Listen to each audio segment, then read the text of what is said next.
Welcome parents to the School Psych Corner. I'm your host Joe Sims. Today I am here first time in 2021 and I'm doing something a little different. I have a live guest here. Her name is Courtney Olivia and we're going to get into who she is, what she does, but ultimately why she's actually here on the show to help us and bring us a different level of insight as it pertains to us growing.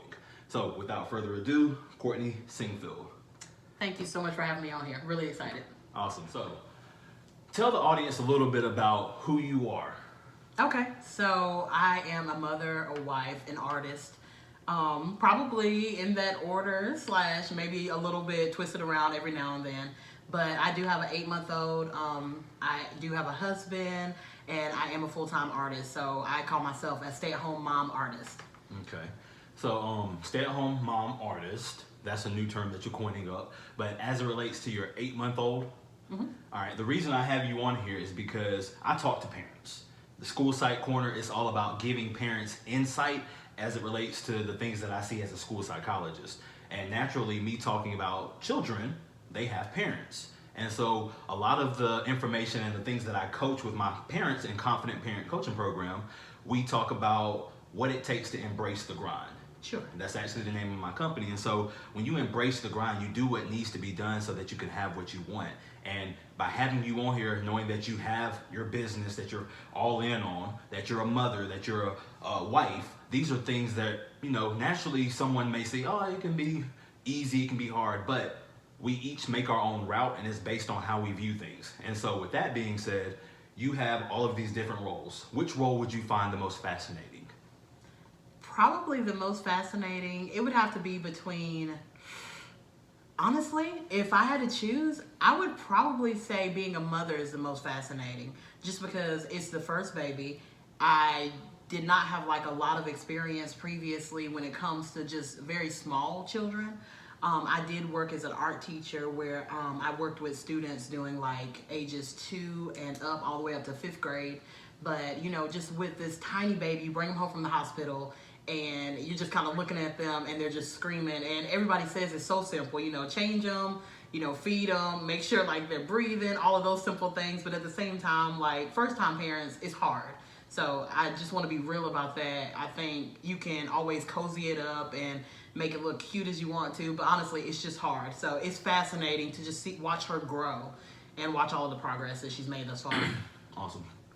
And so with you talking about that role of a mother being the hardest, still, I don't think you would look at how you're managing that and be like, oh, I don't know what I'm doing. No, absolutely not. Yeah, is there a certain level of confidence that, like I said, I have a coaching program, even not going through that coaching program, is there a certain level of confidence that you have just being a mother? Absolutely. And where does that come from? Honestly, a lot of that is natural. It's as much as I say I don't have experience with tiny babies, a lot of that is just kind of something natural that you feel as a mother when you become a mother. Like from the time of conception, when you start being pregnant and everything, you have this overwhelming sense of, I have to protect this baby, I've got to do what's right for this baby, even before the baby's out into the world. So though I say that it's fascinating in that, you know, it's hard and things like that, don't get me wrong, it definitely still is, one, rewarding, and also I have kind of like I have a very clear-cut plan of things that I do, and it's a natural ability that kind of comes along with it that allows me to do what I do the way I do it. So when you say clear-cut, clear-cut plan, yes, as it relates to what? As it relates to being a mother. Okay. So morning routines, do you have that established? Absolutely. That Okay. is something that I actually took for granted. A lot of people told me that you'd want to get them in routines, and I initially thought, you know, hey, we'll wing it. But honestly, that routine, even a routine of not having a routine, as crazy as that sounds, is sometimes it. And what I mean by that is because you have to allow for some flexibility in it. Oh, yeah. It can't just be just completely married to this routine to the point where you're pulling your hair out if you are not able to do something by a certain time. You've got to allow yourself some grace periods and some time in there to kind of get other things done, or, you know, the oops situations that happen sometimes just being a mom. So Gotcha. Now, another role that you talked about, mom, sounds like you have a good handle on that. This artist, what does that look like as it relates to Courtney Olivia? So as an artist, I am a visual artist, and I work on commission works. I do portraits. I actually have 2 interior design projects that I'm working on currently. I do art teaching as well, where I have certain students that come in or I go to them. And I also, it sounds like a long laundry list, but I also have the company up under Livlove Designs. I also have Eat, Paint, Live, Liv. And that is basically a company where I go out and you can book me. I go to your home and I provide the paints, I provide the canvas and everything. I bring everything to you just to make sure that we can have a fun 2-hour class, and I show you how to paint something. You can have a group as small as 2, and with COVID we're trying to keep those numbers pretty low. So but before COVID happened and everything, you could go up to 25 people in this class. Okay. So it's pretty awesome, the different facets of art that I've ventured into thus far. And I'm glad you said that, ventured into. For those of you that do not know, Courtney Singfield is my youngest sister. I have 4, and with her being the youngest, seeing her transition through the years, I used to clown with her about some schooling as relates to where she's at because she wanted to be a teacher, and at that time I was like, you have to go to college and get all of these certain things. But I tell you, she proved me wrong in the fact of finding a way. I tell you, embracing the grind in order to become, ultimately, you became a teacher at the school. Yes. And can you tell us just a little bit about what kind of perseverance you had to put forth when you had to embrace the grind to become a teacher without having that traditional route? Sure. Well, to just be completely honest, first and foremost, it's all about, you need to know what you're talking about. So you're right. If you go somewhere and you interview for a position, and I interviewed at a private school, if you interview for a position and you don't know what you're talking about, that's kind of going to come across obvious initially. So first and foremost, I made sure to do all of my research. I made sure that my portfolio had a wide variety of the work that I can do and the work that I can teach. And I had already had some experience working as, I was kind of like an aide to another private school when I lived down in Georgia. So I had some experience working there at the private school. I made sure that my resume showcased everything that I have done. And when I spoke to her, I was very honest about, I have not gone to school as far as that goes, like college. And I don't necessarily have like a bachelor's degree. Yeah, that's traditional. Yeah. I very much so was upfront about it. It wasn't anything that I tried to hide. Mm-hmm. So I was very upfront about it, and I made sure that my resume was on point. I made sure that my portfolio was on point. And like you said, it was all in all just that perseverance. And she really liked my personality, and she liked my attitude, and she gave me an opportunity to just kind of go into a classroom and interact with these kiddos that were 2 years old. And she was like, I just kind of want to see, what kind of lesson plan you would do for them, what kind of different experiments in art class, how you would run it. So once she saw my ability, it spoke for itself. It spoke louder than any degree could have spoken for me in that situation. So nice. And I think that was prior to your daughter being born. Yes. And so since your daughter was born, would you say that you've taken more off with your actual business? Yes, absolutely. Bella is her name. Bella, yeah. Bella and Bryant, my husband, they have been the 2 biggest driving forces when it comes to making sure that I can take off running full speed with my art career as well. One, I wanted to make sure that I was something that she could be proud of. I never wanted her to grow up with a mom where it was like, my mom was so talented with art, and she always talked about how she wanted to do this, but she never did it. Mm-hmm. So I didn't want her to grow up with that, because I used to beat myself up about that a lot, about the things that I could do. And my husband kind of, pushed me out there and said, we said when we started having kids that you would really focus on staying home, taking care of the kiddos, and you would also focus on your art career. So here's your opportunity. I'm giving you free reign to just go and run with it. And honestly, it was a situation where he pretty much just put it to me like, put up or shut up. Mm-hmm. So I was like, okay, let me do the very best that I can at this, because at the end of the day, I don't want to leave anything on the table as far as saying different things that I could have done in this opportunity, this unique opportunity right now, especially with everything that's going on, because we didn't feel comfortable putting her in daycare because of how the pandemic is doing. So we just thought, you stay home, you work it out, you try to see how far you can go with this. So I've just kind of been running with it. And when you talk about your husband, Yes. I talk a lot about collaborating with people inside of the home, whether it be a spouse, whether it be parents that help in or out, a nanny, babysitter, whoever that may be. There is collaboration that needs to happen in the home, but also outside the home, such as if your child was at a daycare, what does that communication look like? If they're at school, you understand a sports activity, or do you have a relationship with the coaches? Sure. And so with you saying that, Brian, your husband, him being that collaborative partner in the home, what value do you feel like that gives you? Because he's taking the thing off to where it's like, hey, go. This is all you. What does that give you to know that you have your husband on board like that? I mean, honestly, just having that support system in the home is huge. And I think it's something that we very much so take for granted, having somebody who can back us up. And like you said, in different places, like if you are with daycare, making sure you have those interactions and that relationship with like a teacher and such, it's all about support. You're gonna need that when you're trying to move to the next level on something. So having him in the home to just back me up and just constantly be a driving force, even when he's not physically behind me, I always feel his presence of being physically behind me, because I can just feel it surrounding me, honestly.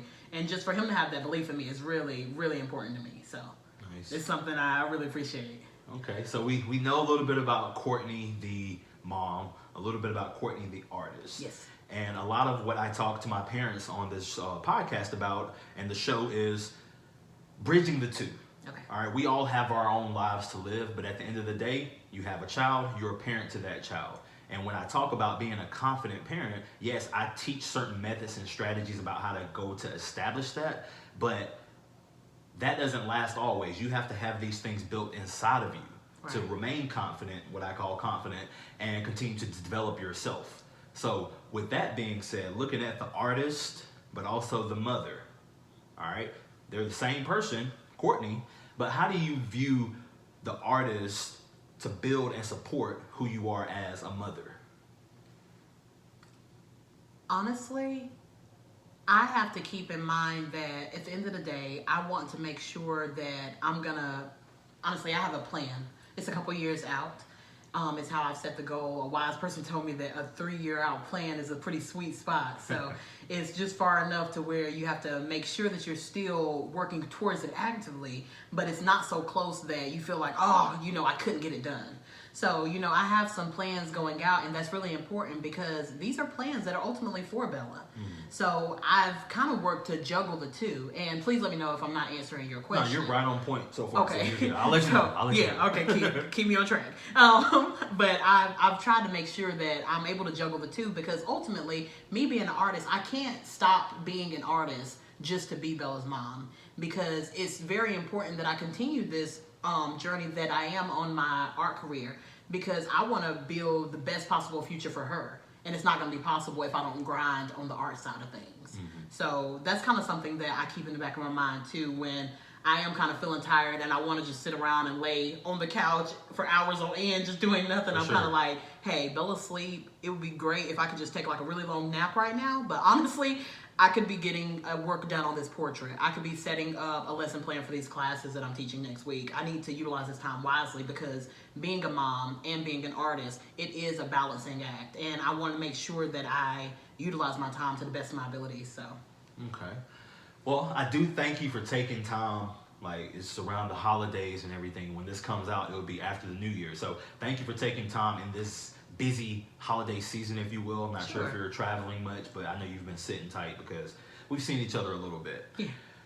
With that being said, it's always a way to grow and develop. So as you talk about your artist role being kind of synonymous with being a mother, in what ways would you find yourself to sharpen yourself? And let me break this down a little further. Sure. I talk a lot about strategies that parents can do with their children. And recently I released an episode about executive functioning. All right? Simply put, executive functioning is the information and the processes that happen in the front of the brain. And so your memory, critical thinking skills, organizational skills, planning, those are some areas that kind of correlate to executive functioning. So thinking about those areas, in what ways would you possibly, or do you possibly, sharpen yourself to develop and grow yourself so that you are a better organizer, a better planner, or whatever it may look like? Honestly, here recently, I have picked up on reading quite a bit. I've also picked up on doing tutorials. My husband used to joke with me all the time and kind of make fun of me a little bit because I used to sit on Photoshop and be like, well, I don't exactly know how to do that, so I'm just not going to do it. And he's like, why don't you look it up? And I always kind of was like, it takes too long. But honestly, it was just an excuse. I just didn't want to do it. But I've broken away from that mentality of like, I just don't want to look it up. And I've kind of humbled myself to be like, there are people that know how to do this. And there are people who know how to do this better than I do. So I need to utilize my resources and make sure that we have this vast world of this internet. And you can literally find anything you've ever thought of on the internet. So I'm like, why am I skipping over something and not doing it to the very best of my abilities because I'm just so stuck in my ways of not wanting to look it up or not wanting to research it. So here lately, how I've been trying to sharpen my skills is making sure that if it's something I don't know how to do or if it's something that I can do better, I look into the tutorials. And I also look at books, and I've been, going to libraries, and I've done some virtual libraries as well. Just trying to make sure that like the art history behind things of that nature. And I've also looked into parenting books. And recently I've looked at, artists that are moms. I'm like, how are they juggling it? What can I take from this? Because I do believe you can learn something from everybody. So I've worked to kind of build this like toolbox. And so that way I have things to pull from at all times. Of course. I like the fact that you said, hold on, as it relates to being a mom, you said you have parenting books. Yes. All right. Is that something that you've always found yourself to grow with reading? Reading, I have always liked to read. I will say I'm more of a like entertainment reader for the most part, where like I like to read romance novels and things like that. But as far as reading like self-help or things that like even magazines to do with interior design and things like that, or parenting books and such, this is kind of a new development. Because I never really found myself walking through a bookstore and going to that section. And so now that I do that, I'm like, wow, this is an entire section devoted to this. Once again, just making sure you don't leave anything on the table. There's so many different avenues. The reason I say that is because I'm the same way. I used to did not like to read, but reading in books, whether it's of interest or just recently I'm working on this book. It's called Beyond the Biology of Belief. Okay. And so far, I'm just reading like the introduction. I am lost. But I love it because what it's doing is, like you said, don't leave anything on the table. It's forcing me to read a different profession and how the language sounds as a biologist. Ah, I see. And so, yeah, I'm struggling just reading, trying to understand what it's saying. But at the same time, I feel myself growing. Yes. And so that was something that I can connect with the books. The second thing, you said tutorials. With it being around Christmas time, and recently I put my daughter's, we got her a bike for Christmas, and usually I don't follow the directions on things. I don't look at recipes, tutorials. Nah, I'll just figure it out, and then, like you say, it's very helpful if you just take like 2 or 3 minutes and look at the tutorial. A lot of times it's videos, and you just sit there and watch it. There's so much knowledge that you can gain there and help you on the back end, so that you don't have these simple questions to where your husband's like, oh, go look it up. Like, be more resourceful. And it's like, if I'd have just taken these little nuggets when they were there, the tutorial or whatever, then it can save a lot of work on the back end of things. And so, just curious, do you find yourself using recipes, or do you kind of? Yes. Look, I'm so glad you asked me. Now, we made Gordon Ramsay like shortbread cookies over the Christmas holidays, and I mean, never mind the fact that they were terrible until we had to like add some stuff to them. Oh. I feel like he was making like this like vanilla shortbread biscuit, and it just wasn't as sweet as like I guess we are accustomed to eating sweetness. But he's an amazing chef, so obviously, however he makes it is awesome. So that was by the recipe. But yes, we did go by his recipe, and it was really fun because we did it as a kind of new Christmas Eve tradition with making the cookies, but it was very specific. It was very fun, but we watched a video tutorial, and then we pulled up the actual online recipe. So we'd be able to make sure we can kind of like go back and forth. Yeah. But I mean, my husband, bacon, it was a mess, but it was fun. So yeah, we enjoyed ourselves. Now, don't you love it when you follow the tutorial and it still doesn't come out right? Yes. Recently had an experience with smoking a brisket. You know, I try to follow everything that I saw, and it's like it still takes a certain level of creative, artistic ability to do it. It's not a science. Like it takes an art, and so with that, it's like understanding you can read all you need to read, but at the end of the day, sometimes it's just about how you execute. And honestly, what I learned from that is because we were making these vanilla shortbread, I learned that I just kind of added my own twist. I drizzled it with like a little bit of honey, a little bit of some lemon, and I loved it. Personally, it made it taste like loads better to me. But I'm like, I guess you can use that in life as far as like you can watch tutorials and things like that. But at the end of the day, it's still you're still gonna have to put your spin on it to make sure that like it comes out the exact way that you want it to. Because otherwise, I mean, I guess I could have been just kind of stuck with what I had initially, but I chose to be like, no, we took time to make these shortbread cookies. I'm gonna make these good, so I added my own spin to it. And so when that happens, do you ever get to the point where it's like I have to start over? Like this will not work. I have to scrap it. And then how do you deal with throwing something away that you put work into just to redo it and it become better? So that is really interesting you say that. I won't say that I have to throw it away, but in art, it is something that I've had to do before where I have spent all of this time on this portrait. And I mean, when I say all of this time, I mean, you're talking about hours and hours and hours on this portrait. And I look back at, you know, maybe the reference photo or I notice something and I'm like, oh my goodness. And the person I normally take it to is my husband because he's always going to be honest. And I take it to him, I'm like, hey, what do you think of that like small difference on this portrait rather than like on the actual picture?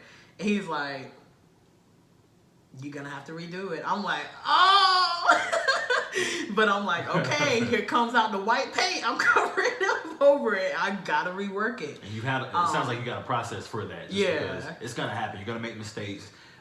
Thankfully, you have someone that kind of gives you that feedback before you deliver to the client. Yeah. But at the same sense, you have to start over, and you know it's the right thing to do. And he gets on me all the time because he says to me, he's like, the fact that you're asking me about it, you knew it was something you were going to have to correct. So I'm like, you're right. I wasn't going to be satisfied with the work going out that way because I'm a little bit of a perfectionist when it comes to my work. I want my customers to be happy with it, and I don't want them to feel like, you know, this is something she just threw together. Sorry, tongue-tied. Yeah. But yeah, so I put a lot of work into my work. Because it's ultimately me. I like to leave my soul on the canvas for people. So. Okay. Well, Courtney, do want to be respectful of your time, but I've enjoyed this conversation with you. We've gone in and out, role as a parent, talked a little bit about your relationship with your husband, but also as an artist. So moving forward, you are selling artwork and you have your different platforms. Is there anything that you'd like to share with the audience as it relates to your business or what you have going on now? Yeah, absolutely. I have been working on commission pieces and commission work, also coming out with a couple of different prints that are going to be available. And like I said, always offering art classes. So real quick, prints. What are prints? So they are actually like, the best way to describe it is it may be a painting or a digital work that I've done, and there are going to be like ultimately like copies of it. And they're a little bit more budget friendly as opposed to having this like large canvas in your home. Oh. So, you know, I do have that available as well because honestly, I remember a guy told me at the Fine Arts Center when I went there back in high school, he said to me, you know, I hope I see your work everywhere. And that stuck with me because I was like, wow, you know, I hope you see my work everywhere too. And I said, I hope I hear your music everywhere. So, that always plays in my mind. So I want to make sure that I have different work that's available to somebody who only has $15 to spend or somebody who has $1,500 to spend. Different ways to reach people. Yeah, absolutely. Okay, gotcha. Thank you for clarifying that. Oh yeah, sure. But Livlove Designs on Facebook. And also another way that you can reach out to me is artist_livelove. And that's going to be on Instagram. So yeah, and the Eat, Paint, Live classes, those are also available as well for me to come into your home and bring all the materials you'll need. I mean, you could just supply food or wine if you want to, but I can take care of everything else for you. Okay, awesome. And I'll include this information in the show notes, in the links and everything. That way you can get in contact with Courtney if you desire some of the work that she's put out there, at least just to take a look, because it's pretty nice. She has a piece coming up for me pretty soon. That's going to focus in my area, the brain. And so I'm pretty excited to see what that looks like. I believe it's a commission work, so it's awesome. awesome to see you grow, to see you develop, and thank you for taking time for being with us here on the School Psych Corner. Absolutely. Thank you so much for having me again. I really appreciate it. So. Yeah. So until next time, I'm your host, Joe Sims. Take care.